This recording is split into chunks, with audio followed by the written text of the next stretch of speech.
तुम्हें मुझे इसके सामने आई लव यू कहना होगा। कह दो। इस तरह क्या देख रही हो? तुम जानती हो ना कि तुम्हारे वो 3 टेस्ट पास करने के लिए मैंने कितने रिस्क उठाए हैं। क्या मैं कोई मजाक कर रहा हूं जो तुम हंस रही हो? वहां मेरे बाबा मौत से लड़ रहे हैं। ऑपरेशन कामयाब रहा, तुम्हारे बाबा सेफ हैं। यकीन नहीं हो रहा है राज। जहाँ तक मैं जानता हूँ बेटा, तू बचपन से बैटिंग करता आ रहा है। तेरी जिंदगी दांव पर लगती थी और डर मुझे लगता था, लेकिन आज तेरी यही बैटिंग ने मेरी जिंदगी बचाई। तेरे दोस्त ने डॉक्टर को पैसे दे दिए हैं, इसलिए तुम्हारी माँ के चेहरे पर खुशी है। तुमने पैसे दिए बेट जीतने से पहले ही? जिस दिन तुमने बेट लगाई थी उसी दिन हमें पता था तुम जीत जाओगे राजा।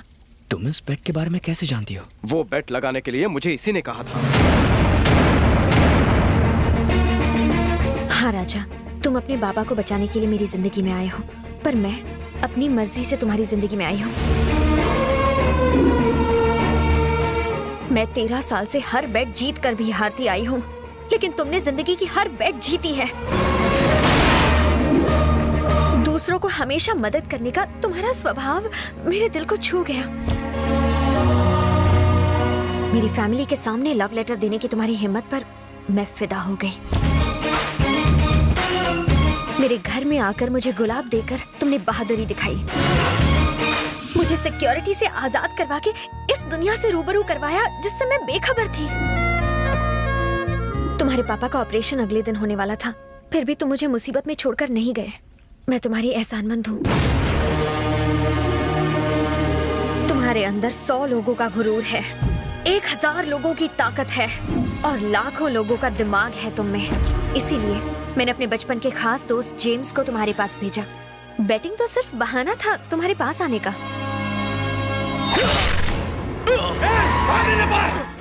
जेम्स!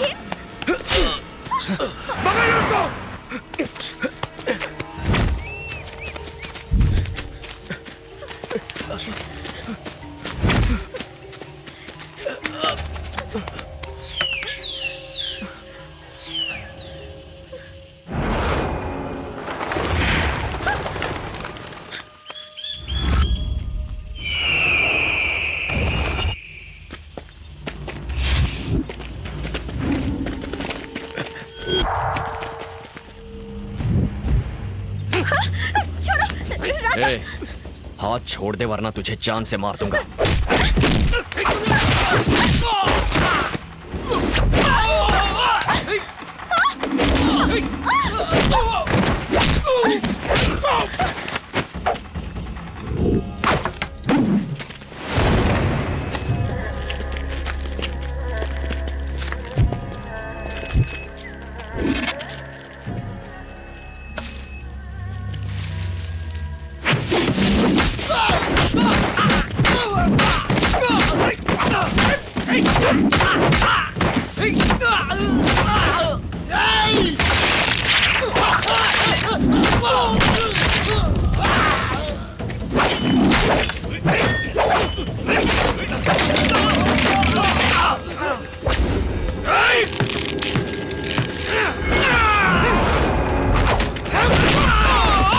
चलो जल्दी।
मार कमीने को।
अनु,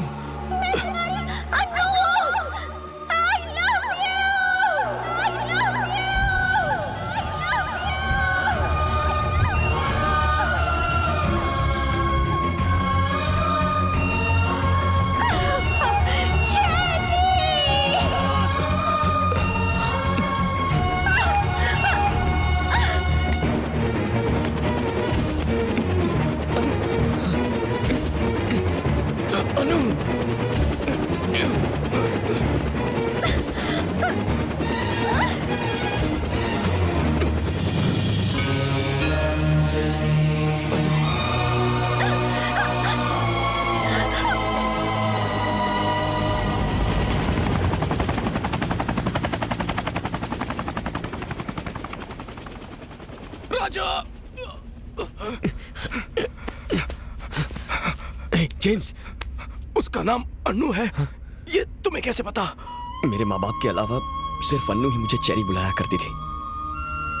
ये लॉकेट उसी ने मुझे दिया था। इसका मतलब तुम सूर्यनारायण जी के बेटे हो? हाँ हाँ।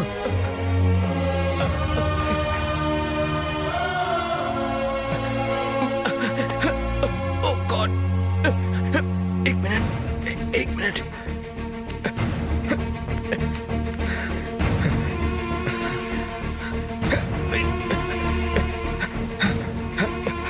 हेलो बाबा, राजा और कोई नहीं, सूर्यनारायण जी का बेटा है।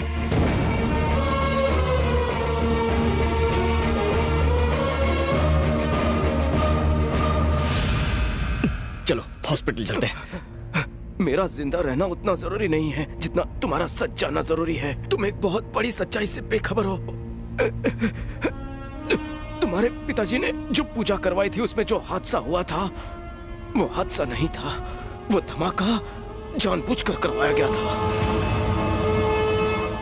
अपना गांव रायदुर्ग, जिसकी कुल देवी देवी भवानी थी, पर गांव के जीते जागते भगवान तो तुम्हारे पिताजी थे। विजय प्रताप और तुम्हारे पिताजी कॉलेज के जमाने से जिगरी दोस्त थे। उन दोनों की सच्ची दोस्ती की वजह से तुम्हारे पिताजी के कहने पर विजय प्रताप जी ने अपनी 3000 एकड़ की जमीन रायदुर्ग के किसानों को खेती करने के लिए लीज पर दे दी। विजय प्रताप अपने बिजनेस के सिलसिले में लंदन चले गए। इसी फिराक में था उनका साला बवंडर बिहारी। सर, हमें जांच से पता चला है ये जो 3000 एकड़ की जमीन विजय प्रताप ने किसानों को खेती करने के लिए लीज पर दी है, उसमें ए ग्रेड का आयरन ओर है। अगर हम इस जमीन को खोदकर सारा का सारा आयरन ओर निकाल लें तो हमें करोड़ों का फायदा हो सकता है। मुबारक हो तुम्हें भी। किसानों को पता न चले इसलिए हम उसे पावर प्रोजेक्ट का नाम देंगे, लेकिन उसकी आड़ में चलेगा अपना धंधा और किसानों को फंदा। यहाँ पर उन्होंने किसानों को मजदूरी छोड़कर अमीर बनने के सपने दिखाना शुरू कर दिया और लोगों को गोनी भरकर पैसे देने का वादा किया। अगर फैक्ट्री बन गई तो हमारे बच्चों का भविष्य संवर जाएगा। तुम्हारे पिताजी ने उन्हें समझाने की बहुत कोशिश की कि वो प्रोजेक्ट बोगस है और वो आयरन ओर के लिए जमीन हथियाना चाहते हैं, पर भोले भाले गांव वाले बवंडर के झांसे में पूरी तरह से आ चुके थे। हमें कोई परवाह नहीं है कि वो क्या करने वाले हैं। हमें बच्चों का भविष्य देखना है। हमें माफ कर दीजिए। बवंडर ने मासूम गांव वालों की आंखों में सुनहरे सपने सजा दिए थे। जब उन्हें ही परवाह नहीं तो आप उनकी इतनी परवाह क्यों कर रहे हैं? क्योंकि ये सभी हमारे अपने हैं, थोड़ा बहक गए हैं। कुछ दिनों बाद विजय प्रताप लंदन से आ जाएगा, तब मैं उसे सब कुछ बता दूंगा। सूर्य नारायण जी, ये सच्चाई विजय प्रताप जी को ना बता दें, इसीलिए उसी रात उन्हें अगवा किया गया। छोड़ दो उन्हें। बवंडर बिहारी के आदमियों ने सच्चाई बताने पर तुम्हें और तुम्हारी माँ को मारने की धमकी दी। अगले दिन विजय प्रताप लंदन से वापस आए। आओ बेटी, आओ। विजय प्रताप जी की आंखें तुम्हारे पिताजी को देखने के लिए बेचैन थीं। मुझे लगा सूर्य नारायण मुझे लेने आएगा, पर वो है कहाँ? वो नगर पंचायत गया है जमीन के काम से। आइए चलते हैं। ओह, वो जानते थे कि सूरज देर से निकल सकता है, पर सूर्य नारायण उनसे मिलने कभी देरी से नहीं आ सकता। विजय प्रताप जी को बवंडर पर शक होने लगा और वो तुम्हारे घर पहुंचे। तुम्हारे मां के आंसुओं ने सारी सच्चाई बता दी। उन्होंने अपने दोस्त सूर्य नारायण को कोठरी से रिहा किया और बवंडर को सबक सिखाने की ठान ली।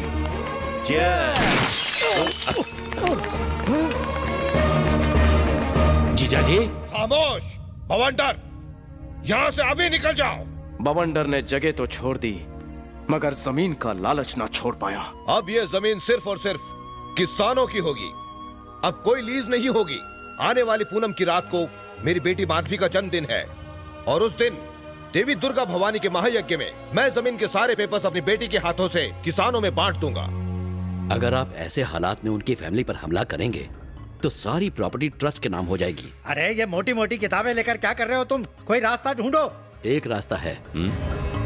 विजय प्रताप की मौत के बाद प्रॉपर्टी उनकी बेटी की होगी। हाँ तो हमें उसके बालिग होने का इंतजार करना पड़ेगा और उसके बाद उसके एक ही दस्तखत से सारी प्रॉपर्टी आपकी। अगली सुबह किसानों को जमीन लौटाई जाने वाली थी।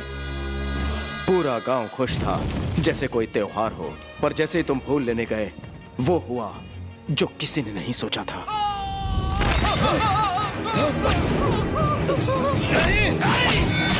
क्या हो रही है?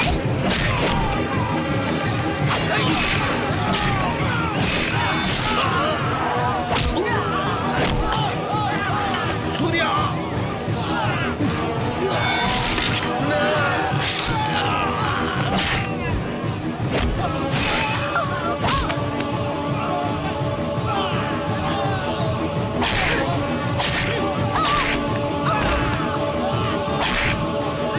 नहीं, ये सब मत करो।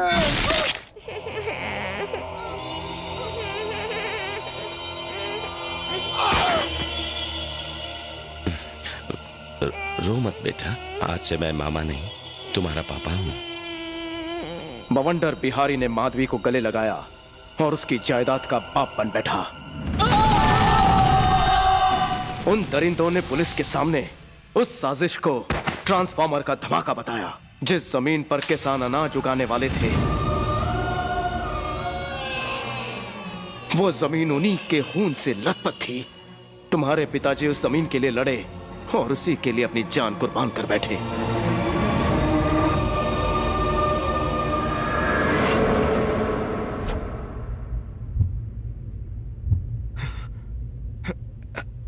तुम्हारे पिताजी उन जल्लादों का पर्दाफाश ना कर सके, पर तुम तो कर सकते हो।